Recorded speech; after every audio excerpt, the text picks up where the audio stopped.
Thank you, everyone, for joining. Today, we have the pleasure of having an expert in driver rehab, but an expert in a lot of things. So we're going to find that out. We have Jeetal Patel, owner and founder of Coastal Occupational Therapy and owner-founder of DriveAbility, Driver Evaluation and Rehab Program. She's a board licensed and registered occupational therapist with a master's degree in OT from the New York Institute of Technology. And that was 2013. She launched Coastal Occupational Therapy in 2020, bringing mobile OT services into the homes of Brevard and Indian River County residents.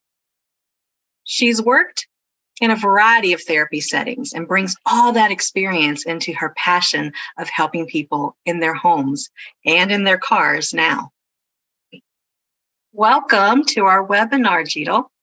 Thank you, Wendy. Thanks for having me here. So everybody is joining because this is a huge topic. It's so unique what you do, but it's something that all of us as clinicians, those living an active seated life, and those caring for somebody, we all think of this, how is driving? And when I was researching you and finding out more about you, one thing that stuck out was driving equals independence. And that really summed it up. So let's talk about what you do and, where you begin with someone. Sure, absolutely. And you're right. Driving is a privilege, right? And as clinicians, as an occupational therapist myself, that's the core of what we do as occupational therapists, right? Our ADLs and IADLs. So driving is an IADL, and that's something that we should be addressing, whether you're an OT or not as a caregiver or healthcare professional. That's something that we should be addressing with our clients. And I feel like that's not so readily happening. And that's not in our thought process to begin with. We're always looking at, how to get the person home safely, how to keep them independent, but we forget about that driving aspect of it. And like you said, which is why it's so important, because think of yourself, if you for some reason are not able to drive, or, you're told that you can't drive, can you just imagine how that would affect your life, social isolation, not being able to just meet with your friends, family members, going to grocery stores, or just going out for a drive and coming back. That's a lot of that independence is taken away. So it is very, very crucial. And I am actually very excited when I started this program, DriveAbility, as part of our Coastal Occupational Therapy Services, because that is a population that we serve here in Brevard. We our county, Indian River and Brevard counties both are growing population. Our baby boomers are aging, they're living longer, which means they're driving longer. There's a research that was done that said that our older adults, 90 years and older, they did say that they will continue to drive as long as they can, and that's great, because, as clinicians, we are wanting our adults to age in place. However, making sure that they're safe to do so, right? We always make sure that if they're safe at home, we should also make sure that they're safe behind the wheel.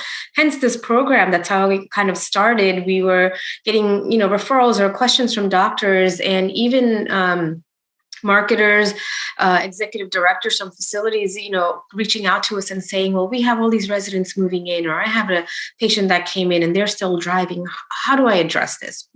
How do we talk to them that maybe it's not safe to drive, or maybe that they should get evaluated, because that's a sensitive topic, just to even recommend that to someone, to say, well, maybe I think you should get evaluated to drive. It kind of makes someone think that, well, why can't I drive anymore? So this program came about to address those concerns in the community, when to have a driver evaluation, what that means, how to educate the community or family members on what to say, how to address that topic with their loved ones. And if they are safe, it's totally OT for us to adapt things. So I love what you're doing and how you're taking and making sure, okay, if it's something that is still a possibility and it can be safe, let's do it. Absolutely. Oh yeah, that's always the neat part about being an OT, since we're so creative. And again, if we can't find a solution, we make a solution, right? And same goes for the driving as well, because a lot of times people are safe. They are safe to drive. They just maybe haven't been driving because they've had a surgery in the past, and the doctor said maybe hold off for a little bit. But then you just don't end up driving after that. And then if you need equipment, sometimes it's, well, like, I can't drive because I have neuropathy in my feet, and that's it. People just stop driving. But there are equipment available, right? There's all these smart technology that's coming out, and that's available for us. And then that can get them behind the wheel. You just needed some evaluation and training for that. And you go mobile to their home, to their car, their own, what they have available, and start there. And I think that's a very unique practice, to be able to go where people are living and not having them come to a clinic with simulations, which is great too. But being mobile, I think, is very unique to your practice. It is, and I'll tell you a little bit about myself as well. As an occupational therapist, I've been working in Brevard County, and I was in California prior to that. And I did a lot of home health. I worked with a lot of different companies. I did outpatient therapy in the facilities as well. And the mobile portion came about actually before COVID. And I said, there's a lot of clients that need the therapy, and they're no longer getting the home therapy anymore, but they're not going out either. And there's two things. Well, they can't drive, or that they're choosing not to, and they're just not going to the outpatient clinics to get their therapy. So now they're not getting the therapy either, and they're not driving. So a lot more of that isolation, happens, and then they become more and more debilitated. So Yes. that's where the idea of mobile therapy came about, to bring the therapy to them, especially the outpatient portion. And again, that's getting a little bit more detail into the outpatient versus home health. But again, this is the outpatient portion that we bring straight to the clients at their home, whether they're in a facility, or even whether they're at their house, or even a family member's house. And the driving evaluation is the same idea. We bring the evaluation to them. We have our company car that is equipped with all sorts of equipment. So we do get them behind our car to get trained as well. So that, it's a convenience to them, to the clients. And then once they are trained, they can go back in their car, get more training, and then they're back out on the road. Same for therapy. We bring the therapy to them. We do everything that's within their house. We use their own bathroom, their own kitchen, their own equipment, their pool, whatever their goals are. We use their home environment to get them as independent as they want to be. Great. Now, what does a DriveAbility evaluation look like? Okay. Really good question. And it's I'll try to make it as concise as I can. So pretty much we're looking at a driver evaluation. A lot of times I'll start from the beginning where we get the evaluation and what that means.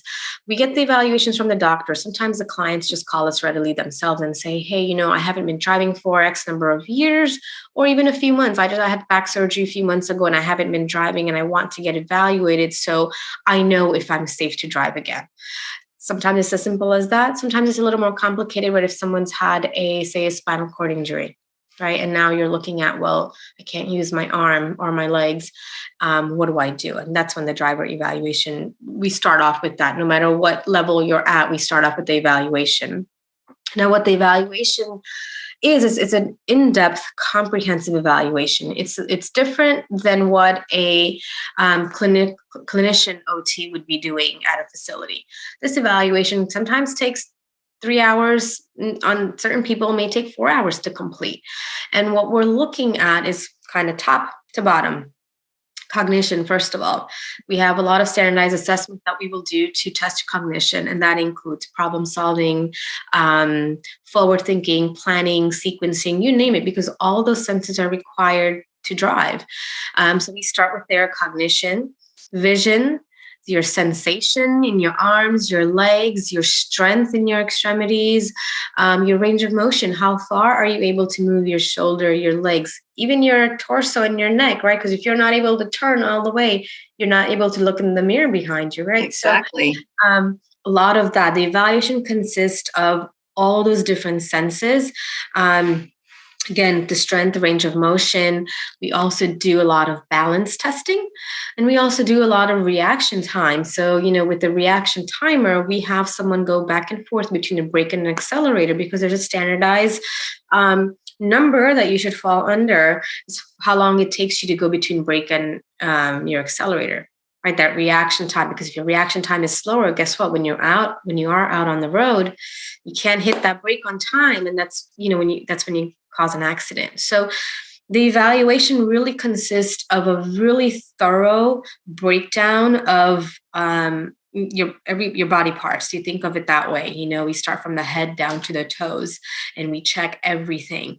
A lot of coordination as well, because aside from vision, I think the coordination is the biggest portion. That's the most important part about driving.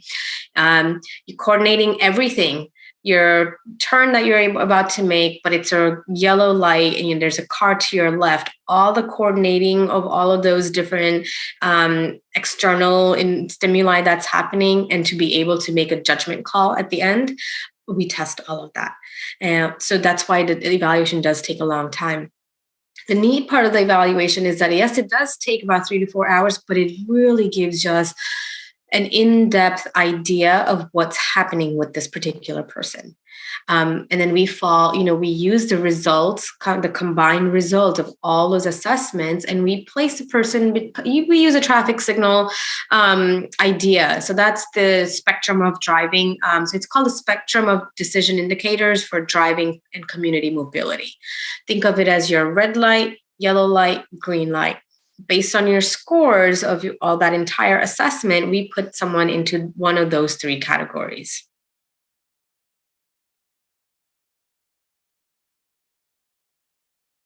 And so the 3 categories, what that means is if you do the comprehensive evaluation and there's a lot of red flags that happen, right? So aside from all the physical aspect that we take a look at, we also look at any falls that they've had in the past, because research has a correlation between the number of falls and the number of accidents that you have. So the increased number of falls that someone has at home also indicates that they are likely to have more accidents on the road. And so, we can look at the medical history as well. Any surgical history, the number of medications you're taking. Sometimes it's that, right? You're taking so many medications, but you don't know all the side effects of it. The bottles clearly state that make sure you have something to eat, or don't take it in the morning because it may cause drowsiness. Sometimes it's just simple things like that we're not really paying attention to, or a combination of the medications will kind of give you a little red flag. So based on all of that, if someone is at a high risk, they kind of fall into that red category, the red light. Red light is where we need to have that talk. We need to have that talk with the client, the family members, to say, maybe, these are the reasons why we recommend that, we take a stop on driving. And again, it's not just the medication that will put you in a red flag. It's, again, your cognitive scores that you have, whether you're doing you have an issue with like problem solving or executive functioning type of assessments that you don't really score well on. A slew of things, medications, maybe you're not strong enough. Very likely it's the cognitive impairments that kind of put you in that red zone. Now, do you have that conversation with the client and the family, or do you provide information to the family to have that conversation? How does that go? So we do kind of get the family involved, especially if we always take the client's permission, of course. Yes. And I'll be honest, a lot of times, the referrals that we do get come straight from the clients themselves. And one of the first things they'll tell me is, well, my daughter wanted me to get the evaluation, right? Or my son or my daughter. So the family member is very likely involved. If they're not, we do take their permission and say, do you have, either a POA or someone that you'd like to be present when we have this discussion? So yes, we do. The doctor is notified post the evaluation, no matter where they fall in under that, traffic light, red light, green light, if they're good to go or not. The doctor is always involved in the plan of care, and they're notified. But especially on that touchy subject where they are at a higher risk and we are talking about giving up driving, we do get family members and doctors and caregivers involved because we have to come up with a plan. We're not just taking their, license away. We're not doing any of that. We're telling them that you are above the threshold of impairments in certain areas. And because of that, we are recommending that, we do stop driving, but here are your options. Here's, your daughter, here are your son, your kid, your grandkids, everyone in the community is here to help, and we make a plan. So we do talk about during the comprehensive evaluation, your driving habits. Where are you driving? How far are you driving? What the purpose of your driving is. Sometimes it's, again, people just go out socially and that's fine. But in case if they're in that red zone where we're talking about not driving, giving them options. Who's going to take them where? You can't just say you can no longer drive. That's kind of leaving someone out and just saying you're on your own now. We're trying not to do that. We're giving you all the community resources and options available so you can continue to have this independent life that you've had. Just now we're taking it, we're trying to make you safer, make community safer as well. I can think about several clients that I've worked with in the past, and how this process would go so much better than just, hey, it's just not going to work out for you to drive anymore. But your clients, your patients have gone through a thorough evaluation. They've been a part of every step of the way. It wasn't just you talked to the daughter and she said, They've gone through it with you. They sometimes, depending on their cognition, they can pick up on, wasn't very good with that reaction time. So they're part of the process. That gives them time to process what they've done. Then you have the conversation. But I also love that at the end of all of that great information, but we have a plan. Right. It's not the best news at this point, but we have a plan. And I think that is a recipe to success for a lot of people that I've worked with, where it's just, doctor said my daughter had to take my keys. And that just didn't go over very well because it is very personal. Right. And independence is very personal. So I'm learning a lot. Yeah. And you nailed it. That's what it is. A lot of times when we're going through the evaluations and then we'll do, one certain test, and almost immediately they'll say, oh man, I didn't score that well on that one. I forgot that one thing. Mm-hmm. And they're very aware. They're very, very aware of what's happening. And that helps too, because, you're kind of, there's an issue. And again, it's like, you admit that there's something going on and you're trying to seek out some help. And then by seeing it in paper and you kind of explain, like you said, the process to them, and they're sitting down and understanding why they're doing such a test, it kind of reels them in, and it helps them understand that, okay, maybe I see the risk in this. And they're part of that decision versus being told something. Exactly. Yeah. It's giving them that full autonomy to understand what's happening. And it makes the process of having that talk a lot easier. And that's why, I tell a lot of family members, I say, if you do know of a family member or loved one, or even a neighbor that may, you are concerned about and they're driving, let's not just jump to the point where it says, well, I think you should just stop. Maybe go through the evaluation. There's actually a self-screening that family members can do for their family members. And then there's also a self-questionnaire that the client themselves can fill out that tells them maybe you're a little bit of a risk or not. So just start there.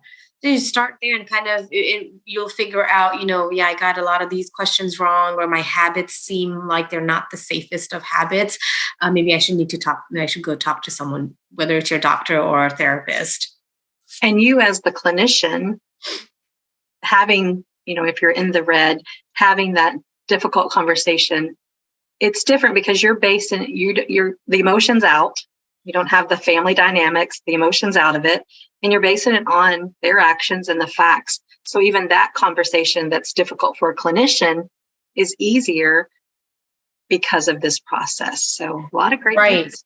Yeah, I tell them, I said, I'm not the one here taking your keys away. We're just going off of the scores that are here. And these are standardized assessments. So we, what I usually do prior when we do get a client or a referral, we have a evaluation talk, walking them through almost every single aspect of what the evaluation consists of, so they're aware. And it's not when I'm not just having them do random tests here and there. These are standardized assessments that give us a really good idea, and it breaks down every single thing of our cognition, every different levels. And when you understand why you're taking such a test, each different one, like you said, it makes the process easier at the end of it all. Say, this was your score. I can't change that. It is very comprehensive. Yeah. And they're very compliant. Actually, all clients are, when we do fall into the non-driver when the impairments exceed the threshold for driving into that red light, I haven't found anyone that hasn't been understanding of their safety and someone else's safety on the road. Right. And again, I think having this process really helps. So if we switch gears, yes. And we go to the yellow, tell me about how that looks. Absolutely. So the yellow is, it's a degree to where your impairments, you have certain impairments that affect your fitness to drive, and they must be addressed. It's not your impairments that, are completely limiting you from driving. So you're kind of at that level where there's something going on that needs to be addressed, but you're not safe to drive just yet.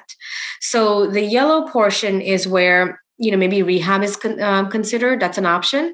So I'll give you an example of a wonderful woman that we met a few weeks ago, and we did a driver evaluation. We got a call directly from her. And again, it was where my daughter says, I need to get this done. So we talked about what was happening, why the daughter felt that, she needed a driver evaluation. Pretty much it was just since COVID, just stopped driving because we weren't going out anywhere, right? And also kind of come to find out that there was a foot drop. So there was some surgery that had happened many years ago, which led to the right foot not having that range of motion. And so a lot of the limitations along with COVID, so social isolation and not having the proper strength to drive, with the foot, she just stopped. And so we kind of talked about a lot of stuff. We did the evaluation, and that's where she kind of fell under in that category of yellow, where, we talked about the comprehensive evaluation. We performed all the standardized assessments, and she did really well.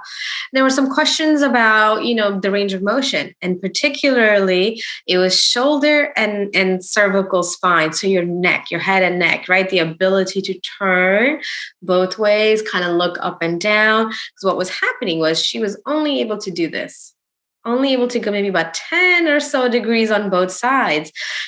And the reason we found out was because for about 2 years or so, 2-3 years during COVID, our lady was just sitting down, watching TV all day, not going around anywhere, not driving, very, very, very sedentary lifestyle.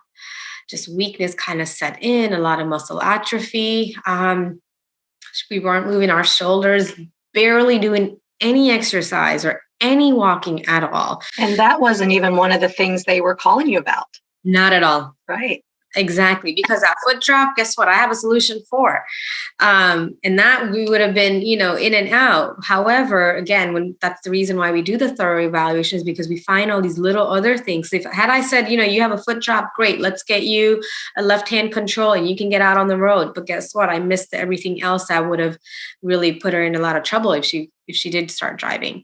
So someone like that, where, there's an impairment that affects your fitness, your physical fitness, your cognitive fitness to drive, rehab is recommended if that's a possibility of that. So in that case, we recommend to get therapy to improve your range of motion, to improve your strength, because you also need a lot of stamina to drive, right? Whether you're going down to Publix just a few miles down the road or not, that takes a lot out of you to have that energy and the endurance to do so. So someone like that, we can, do some therapy, come back, and then we reevaluate that portion, those impairments that we were concerned about, and see how we're doing. And then we take on the next step. The people in the yellow are also those that require adaptive equipment. So again, in our case, because there's a foot drop involved, now you think of that as your right foot. When we're talking about a foot drop is, if this is your foot, you just have that lack of control and range of motion at your ankle, and you're not able to pick up that foot. So if you can't do that, think of having to put on your, press on your accelerator or your brake, or being able to switch back and forth. You can't really do that, right? So what do? I'll tell you, a lot of times people just stop driving because they don't know there's options available. You can drive with your hand. You can drive with left-hand controls. And what that means is with the left hand, you're able to have the ability to brake and accelerate. So that, for when we get to that portion, when she finishes the therapy, improves with coordination, strength, range of motion, then we go ahead and reevaluate and make sure those are good to go. She's doing really well with that and has the capability to make those turns. Then we talk about the equipment. And so a lot of times the equipment is that we have a slew of equipment that's installed in our company car. There's so many different options available. I mean, with technology, you name it, it's out there.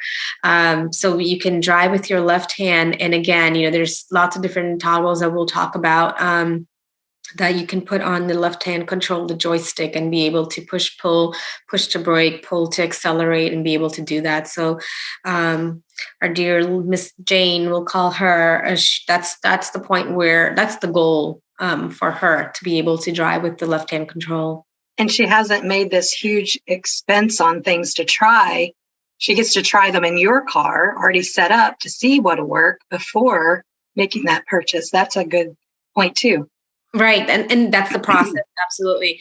So the process would be that, if there is a recommendation, sometimes, again, if therapy is not required, and, the equipment is required, that's the same process. We get them behind the car and say, well, these are all the equipment that would benefit you. So whether you're an amputee, right, because now you don't have an extremity to work with for your accelerating or brake, whether it's an upper extremity issue where you don't have the mobility in your shoulder or your wrist to be able to turn that steering wheel, neuropathy, right? We're thinking of all those clients that have some sort of impairment that affects their fitness to drive. Are you fit to drive? Anything that affects that, again, that's neuropathy, spinal cord injury, and some sort of amputation. What are the options? And that's where the adaptive equipment comes into play. So what we do is we show them all of these equipment that's available, how they're used in the car, and then we start basic in the parking lot with the car turned off. Let's just play around with these, what it feels like to push on that brake, what it feels like to pull back to accelerate. Let's play around with that a little bit. And then again, it's different when you're in someone else's car, right? So we also take that into account because they're in my car versus theirs. But that's the goal, to get them into their car. And like you said, it's better to get trained on an equipment that's going to work for you before you go ahead and spend a few $100s, thousands of dollars to get it, purchase it, and then get it installed. So they do sit behind in my car.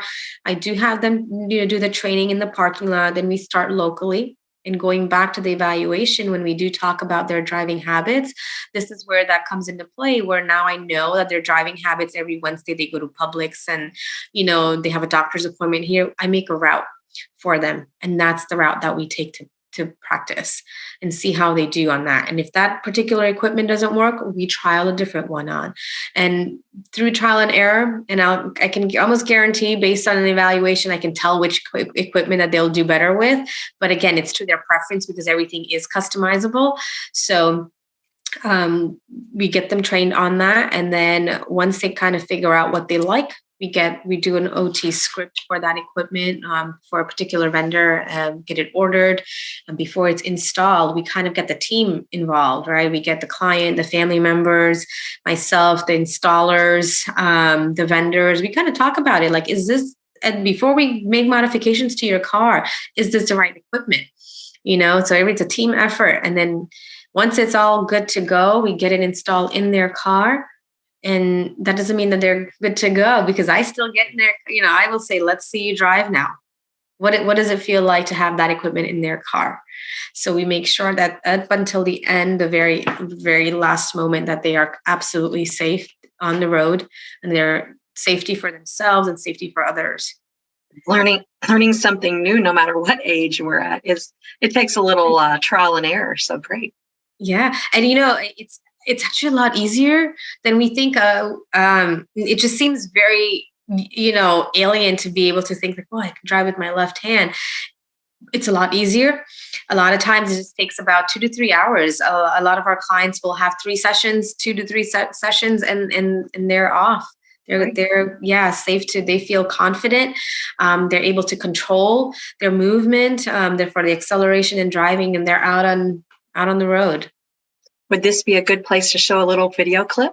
Absolutely. All right. So we'll show a little video clip of you in action with that car. I think it's good to see that. Yes. So let's start to turn the wheel. Give it a bit of gas. This is kind of in my way. Is it in the way? Yeah. Okay, why don't we continue with the turn? Give it a bit of gas. Now they're in the green. Yes. So they're good to go, or is that where you're still doing those 3 treatments, 3 sessions? So you're in the green is your lower risk. So the evidence based on the assessment is weak. It's below the threshold for impairment that would affect driving. So your impairments are minimal to none in that green section. So that you want to encourage a lot of strengthening, continue any exercise that they've been doing. We talk to them about any driver safety programs that may be available in the community, car fit programs also, and just kind of talk overall about any warning signs. So they're good to go. They've checked, they've done really well on the assessment. There's no need for any therapy right now, and there's no need for any equipment either. So what usually happens if there is someone does fall into that type of category where there's, again, minimal to no impairments, is we talk to them about how to maintain their independence, not just physical cognition independence, but also behind the wheel, right? So yes, you did really well in the comprehensive evaluation, but maybe I know the DMV here in Brevard County, they do offer a driving class. You can choose to do that. However, even with this program that we provide with DriveAbility, if someone falls into the low risk, guess what? I'm still getting them behind my car. I'm still getting them behind the car and saying, let's just go out for a drive because you did really well. You're a good test taker. Let's see how you do well behind the car. So we do get you behind the car in action, because sometimes, it may not translate over, right? What we're testing, we just for safety, we do put them, we get in the car. And also, just as a disclosure too, I get them in the car, and for safety, I do have an instructor brake on my side. So the passenger side where I sit, I do have an instructor brake. So I'm able to go ahead and apply that brake in an emergency situation. And as an instructor myself, we're always within reach of the steering wheel should we need to maneuver the car ourselves.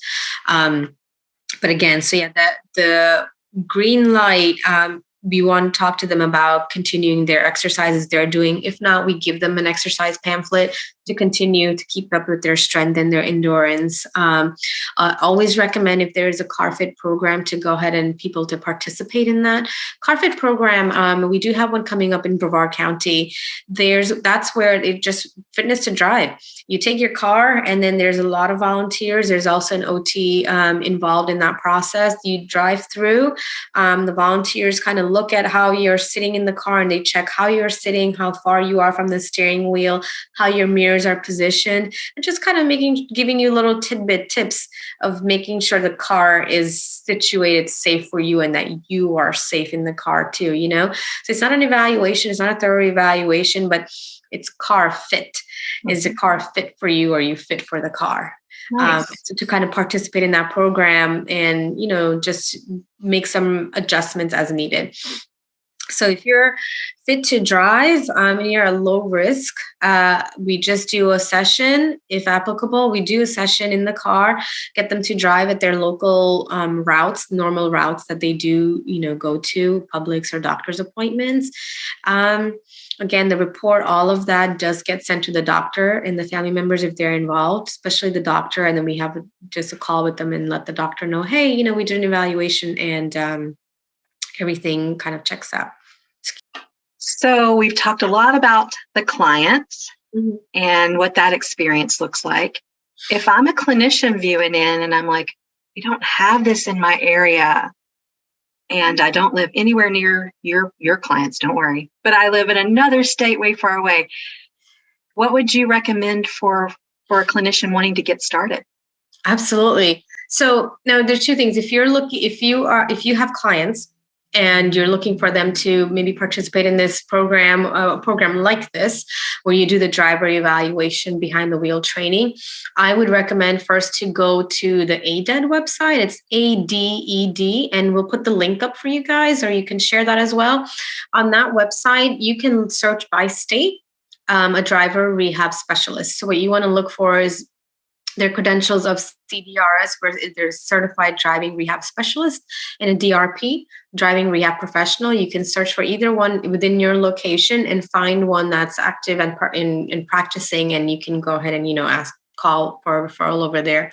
Here in Brevard and in River County, kind of the same process through the education in the community. We ask, healthcare providers, friends, family members that if there is someone that you are concerned about their driving, always reach out to their doctor. Get the doctor involved, because at the end of this all, when we do the evaluation, no matter what happens, the doctor is always involved. We want to keep them informed about what's going on, because if it does come time to give up that driving, there's a whole process of how that happens aside from having that talk. So reach out to the doctors, reach out to your local driving rehab professional. You can always find them on that ADED website, or even the American Occupational Therapy Association, the AOTA. You can always search for driving rehab specialist on there as well. Now, if I'm a clinician wanting to get into being certified, right, is that the same website? So you can always look under ADED. Yes, absolutely. You can look under that website to look for programs that are available where you can get certified. I got certified through Adaptive Mobility Services. They're in Pennsylvania, actually. Her name is Susie. She was here in Florida at some point, but now she's over in Pennsylvania, and a wealth of information. Absolutely amazing program to be a part of. And the program is, a large portion of it is self-taught. So you are completing a lot of the coursework at home. And then there is an in-person training that, as a clinician, you yourself need to get trained with that equipment and how to drive all that with all the spinner knobs and the left-hand controls. So that all hands-on is also required. So part of that training is the self-taught courses and behind the wheel training for yourself also. So the ADED website is where you can go to look for any programs that are available within your location. Great. Now we've heard some really great stuff today, and a lot of applicable things to take and use. But we haven't heard what you do for fun when you're not in the car with somebody helping them drive. That's funny.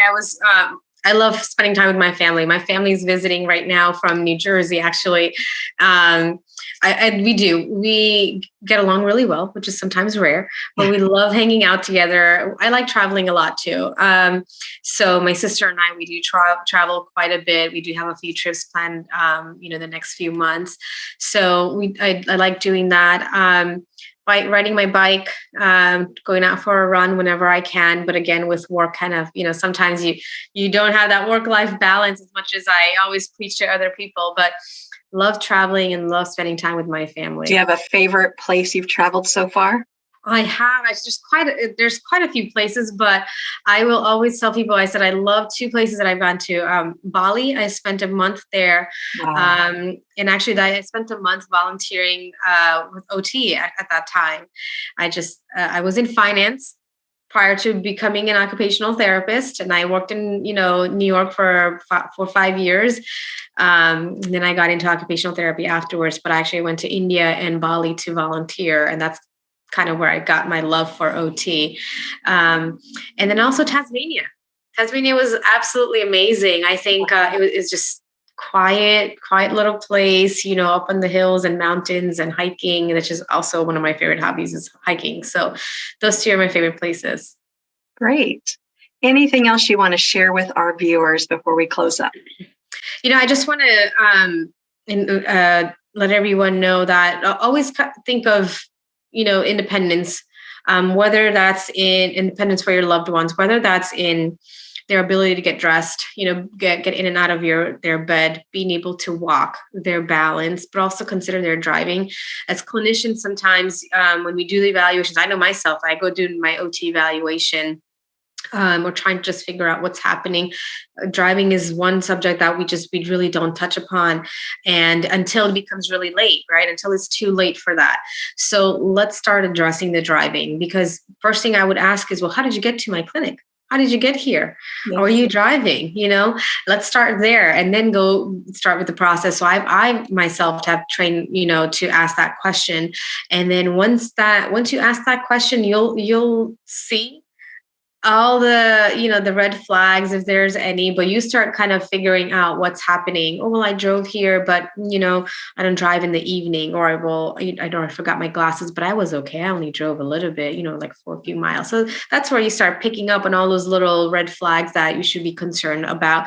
So just start with that question, make sure that you are addressing driving.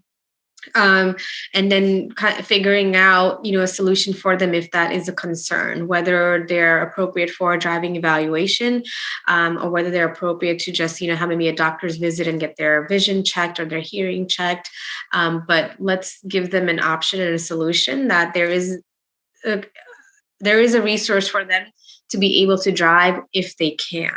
And if they can't, again, there are resources available that they can continue living, their life the way they have, participating in all the activities that they have by these resources that are available in the community. Wonderful. So I want to share some of these resources. If anyone has a question, please put those in the chat box now. Put your questions there and we'll get you those answers.